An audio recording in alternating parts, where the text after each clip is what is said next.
When you watch the pros ride, they aren't just strong, they ride smoothly and efficiently. So to be a pro triathlete, it isn't just about being able to put out a load of power. Yeah, I agree. It's about being able to ride a bike well and get the small things right. So we've put together a few pro top tips to help you.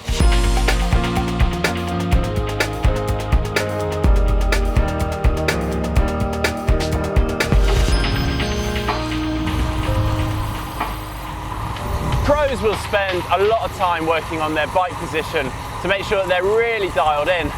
But being super aggressive isn't always faster. You want to work out what's comfortable for you and allows you to put out as much power as possible. This is especially true if you're going to be on the bike for over 4 hours. So try and spend as much time in the TT position during training to make sure that you're really prepared for race day.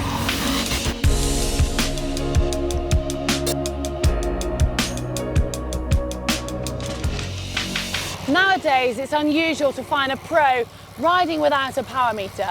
Being able to monitor your power whilst training and racing is proven to be a valuable tool, as it can instantaneously give you feedback on your effort, so you don't have to rely on guessing or waiting for your heart rate to react. That's right, and not only does it keep you pushing hard, it also highlights when you need to back off. To add to this, a lot of pros will analyse their data to see if they're improving or to see if they can emulate race intensities into their training.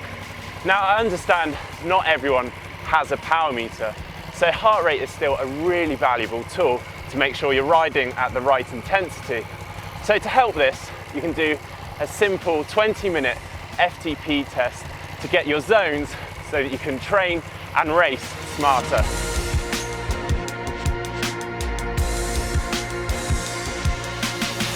Something you certainly won't see the pros doing is half-wheeling. It's infuriating. This is when a cyclist stays half a wheel in front of you on a training ride. Now, if you were to keep matching them, you'd just end up cycling faster and faster. And, well, it's a pretty quick way to lose any cycling friends.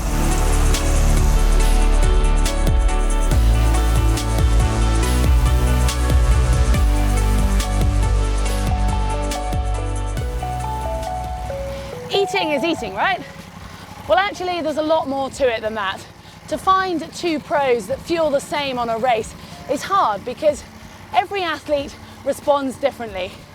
But they have one thing in common. They will fuel frequently throughout the race. It's important that you keep your hydration levels and your energy levels high, because once you start lacking in energy or you're feeling thirsty, then it's just too late. Also, it's important to think about when you take fuel on. Say, for instance, you're on a hard climb. It's probably not a great idea to shove a ton of food in your mouth. So try to be smart about when and where you take fuel on.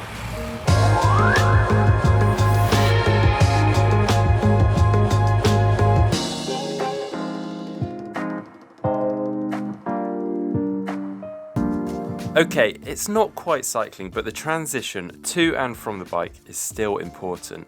A flying mount and dismount can save you valuable time, especially in a short distance event where every second counts. Whilst they can look quite dynamic, they aren't as hard as people think. The mount is a simple skip and hop onto the saddle, whilst the dismount just takes a little pre-planning and stepping over the saddle before running off. Pros make this look quite casual, and the key is to stay relaxed rather than rushing and tensing up. We may not all have the pro gear, but we can certainly make the most of what we do have. And with these tips, you should be a little closer to cycling like a pro. And remember, you can subscribe to the Global Triathlon Network by clicking on the globe. And to see our How to Run Like a Pro video, just click above. And to see our Essential Triathlon Skills video, just click below.